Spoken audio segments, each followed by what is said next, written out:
آپ وضو بنائیے، 2 رکعت نفل نماز پڑھیے، اس کے بعد اپنے دونوں ہاتھوں کو اٹھائیے اور دعا مانگیے۔ سب سے پہلے سورہ فاتحہ پڑھیے الحمدللہ رب العالمین سے ولا الضالین تک، اس کے بعد آپ درود شریف پڑھیے اللہم صلی علی محمد اللہم بارک علی محمد۔ اب آپ اس کے بعد دعا مانگیے جو مانگنا ہو اللہ کی حمد و ثنا کے بعد۔ اب آپ اردو میں اپنی زبان میں جو دعا مانگنا چاہیں مانگیے۔ اللہ ہمارے بھائی کو کینسر ہے، اللہ تو شفا عطا فرما۔ اللہ دنیا کے سارے ڈاکٹروں نے منع کر دیا ہے، تو حکیم ہے، اے اللہ اگر تو شفا دینا چاہے تو کون ہے جو شفا روک لے؟ اے اللہ تو ہے تو تنکے میں بھی جان ڈال دیتا ہے، اللہ تو ہے جو مردے میں سے انڈا جو ایک مردہ چیز ہے اس میں سے مرغی کا بچہ زندہ نکالتا ہے، اللہ تو وہ ذات ہے جو مردے سے بھی زندہ کو نکالنے پر قادر ہے۔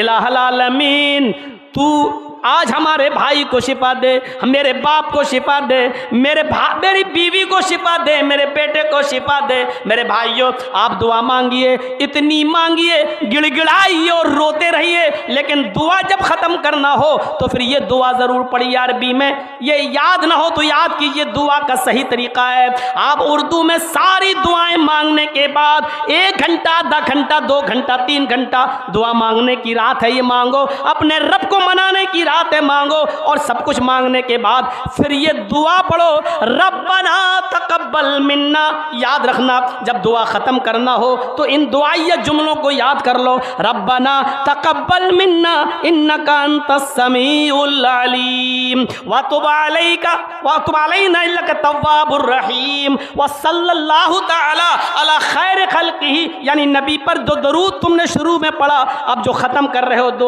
دعا مانگ کر جو ختم کر رہے ہو اس دعا کو آپ پھر درود پڑھ کر ختم کریں گے، وصلی اللہ تعالی علی خیر خلقہ محمد وعلی آلہ وصحبہ اجمعین برحمتک یا ارحم الراحمین۔ یہ کہہ کر دونوں ہاتھوں کو گرا لو، ان دونوں ہاتھوں کو چہرے پر پھیرنے کا کوئی ثبوت نہیں ہے، ان دونوں ہاتھوں کو چہرے پر ملنے کا کوئی ثبوت نہیں ہے، دونوں ہاتھوں کو چہرے پر ملنے کی جتنی بھی حدیثیں آتی ہیں سب کی سب ضعیف ہیں۔ دعا مانگو وتب علینا انک انت التواب الرحیم وصلی اللہ تعالی علی خیر خلق محمد وعلی آلہ وصحبہ اجمعین۔ اور کسی کو اگر اتنی لمبی دعا اختتام کی ختم کی یاد نہ ہو، ربنا تقبل منا انک انت التواب الرحیم، اتنی دعا یاد نہ ہو تو لاسٹ والا جملہ ہی پڑھ لے، وصلی اللہ تعالی علی خیر خلق محمد وعلی آلہ وصحبہ اجمعین برحمتک یا ارحم الراحمین۔ ہاتھ نہیں پھیرنا ہے، بس گرا لینا ہے میرے بھائیوں، ورنہ 2 جملے کی دعا ہے، سب کو یاد کرنا چاہیے، بڑی اچھی دعا، ربنا تقبل منا انک انت السمیع العلیم۔ غور کر، ربنا، آئے ہمارے رب، ہم نے جو کچھ بھی مانگا ہے اب تک اپنی زبان میں، اپنی بھاشا میں، اپنی لینگویج میں، تقبل منا، ہماری اس دعا کو قبول کر لے، انک انت السمیع العلیم، کہ بے شک تو ہی سننے والا ہے اور تو ہی جاننے والا ہے، وتب علینا انک انت التواب الرحیم، اور ہماری توبہ کو قبول کر لے، اس لیے کہ تو ہی توبہ کو قبول کرنے والا اور رحم کرنے والا ہے، وصلی اللہ تعالی علی خیر خلقہ، اور درود و سلام نازل فرما اپنی سب سے بہترین مخلوق کے سردار جناب محمد رسول اللہ وعلی آلہ، اور آپ کے آل پر، واصحاب ہی، اور آپ کے تمام صحابہ پر ہیں، اور چاہو تو وہ ذریات ہی بھی پڑھ لو، اور آپ کی تمام اولاد پر اور ذریات پر، آلی و ذریات وسلم، اللہ ان پر درود بھی بھیج اور ان پر رحمتیں اور برکتیں نازل فرما۔ یہ کہہ کر آپ دعا ختم کریں۔ ہم دعا مانگتے ہیں لیکن دعا مانگنے کے طریقے ہمیں معلوم ہے۔ غور کرو، کسی کی عمر 25 سال، کسی کی 30 سال، کسی کی 50 سال، کسی کی 60 اور 70 سال، یہاں لوگ بیٹھے ہوئے ہیں، لیکن ابھی یہ نہیں معلوم کہ دعا کب کیسے شروع کریں اور کیسے ختم کریں، اور پھر کہتے ہیں کہ اللہ ہماری سنتا نہیں ہے۔ جو 70 اور 60 سال کی عمر میں جنہوں نے دعا مانگنے کا طریقہ نہ سیکھا ہو، اس کے بعد اب آپ مانگیے جو مانگنا ہو، اور پوری دعا مانگنے کے بعد، سب کچھ مانگنے کے بعد، ربنا تقبل منا انک انت السمیع العلیم وتب علینا انک انت التواب الرحیم وصلی اللہ تعالی علی خیر خلق محمد وعلی آلہ وصحبہ اجمعین برحمتک یا ارحم الراحمین۔ کی بچی کو کنگھی کرتے ہوئے آسیہ کے ہاتھ سے کنگھی گر جاتی ہے، اور وہ زمین سے کنگھی اٹھاتے ہوئے اس کے منہ سے نکلتا ہے بسم اللہ، بسم اللہ۔ تو فرعون کی بچی کہتی ہے تم نے یہ کس کا نام لیا؟ کہا میں نے اللہ کا نام لیا، اپنے رب کا نام لیا۔ فرعون کی بچی کہتی ہے یعنی میرے باپ کا۔ آسیہ کہتی ہے نہیں، اس اللہ کا جو میرا بھی اللہ اور تیرے باپ کا بھی اللہ ہے۔ پھر اس نے اپنے باپ سے اپنی آسیہ کی شکایت کی، فرعون نے طلب کر دیا۔ جب طلب کر لیا تو فرعون کے سامنے کھڑی ہو کر للکارتی ہے اور کہتی ہے کہ ہاں میرا اللہ تیرا اللہ وہی ہے جس نے ہمیں بھی پیدا کیا اور تجھے بھی پیدا کیا ہے۔ یہ عورت سے لرزتی نہیں، کانپتی نہیں، ستایا گیا، مارا گیا، لیکن پھر نہیں تبدیل ہوتی ہے۔ پھر آگ جلائی جاتی ہے، اس کے سامنے ایک آدمی کو لا کر پکڑ کر ڈالا جاتا ہے، وہ فوراً چرمرا جاتا ہے۔ اے آسیہ بدلتی ہے کہ نہیں بدلتی ہے؟ بول، چینج ہوتی ہے یا نہیں ہوتی ہے؟ جواب دیتی ہے کہ نہیں۔ چھوٹا سا بچہ اس سے چھین لیا جاتا ہے، تھوڑی دیر کے لیے سسک جاتی ہے کہ اب میری بچی آگ کے حوالے کر دی جائے گی، تھوڑی دیر کے لیے کانپ جاتی ہے، لیکن اللہ نے اس بچی کو قوت گویائی دی۔ ماں ڈرو نہیں، ہمیں جلایا جائے گا لیکن یہ تکلیف تھوڑی دیر کے لیے ہے، جنت کی نعمتیں ہمارا انتظار کر رہی ہے۔ ماں کود جانا، چھلانگ لگا دینا۔ جب چھوٹی سی بچی یہ بولی تو ماں میں اور ہمت پیدا ہو گئی، ماں کو بھی جلا دیا گیا، بچی کو بھی جلا دیا گیا۔ اگر شیطان کا جال کہا ہے تو وہ اپنے مکر و فریب کی وجہ سے، لیکن عورت وہ ہے جب اس کے اندر ایمان جاگتا ہے تو فرعون کے سامنے بھی وہ للکارتی ہے، اس کے سامنے نبرد آزما رہتی ہے اور فرعون کو اللہ ماننے سے انکار کر دیتی ہے۔ عورت میں جب ایمان پیدا ہوتا ہے تو وہ اسما بنتی ہے، اور وہ اسما بنتی ہے ابو بکر کی سالی عائشہ کی بہن، ابو بکر کی بیٹی عائشہ کی بہن اور محمد رسول اللہ کی سالی۔ غور کرو، جب اس کے بیٹے عبداللہ کو حجاج ابن یوسف نے تیر مار کے زخمی کر دیا اور اس کی گردن کاٹ دی اور کعبے کی دیوار پہ لٹکا دیا، بلایا اسما کو، بلاؤ۔ 100 سال کی ہو چکی تھی اس وقت اسما، کمر جھک چکی تھی، لاٹھی لے کر چلتی تھی۔ اے حجاج تو نے کیوں بلایا؟ اے حجاج تو نے مجھے کیوں بلایا؟ کہ تیرا بیٹا قتل کر دیا گیا۔ مسکرا کے کہتی ہے اللہ کے شیر کبھی قتل نہیں ہوتے ہیں، یقین نہیں آتا ہے؟ کہا نہیں۔ کہا اپنے بیٹے کی کٹی ہوئی گردن دیکھے گی؟ کہتی ہے دکھا کہاں ہے؟ کعبے کی دیوار کی طرف اشارہ کیا کہ دیکھ۔ وہ بڑھیا کی کمر جھکی ہوئی تھی، صحیح سے گردن نہیں اٹھا پا رہی تھی، لاٹھی اس نے چھوڑ دی اور سیدھے کھڑی ہوئی، اللہ نے اس کی کمر کو سیدھے کر دیا، کھڑی ہو جاتی ہے۔ 100 سال کی بوڑھی ہے، ایک بھی دانت نہیں گرائے، آنکھوں کی روشنی کم نہیں ہوئی ہے، اپنے بیٹے کی کٹی ہوئی گردن کعبے کی دیوار پہ دیکھتی ہے، پہلے ہنستی ہے پھر روتی ہے۔ حجاج نے پوچھا آئے اسما، میں نے تجھے روکا تھا کہ اپنے بیٹے کو میرے خلاف بغاوت پر مت اتار، لیکن تو نہیں مانی، تو نے اپنے بیٹے کو زرہ پہننے تک سے منع کر دیا کہ بیٹے لوہے کی زرہ پہننے کی کیا ضرورت ہے، تیر سینے پہ لگتا ہے تو لگنے دے، تو نے میرے خلاف اس کو اکسایا، دیکھ اپنے بیٹے کی گردن لٹکی ہوئی اور آج کیوں رو رہی ہے؟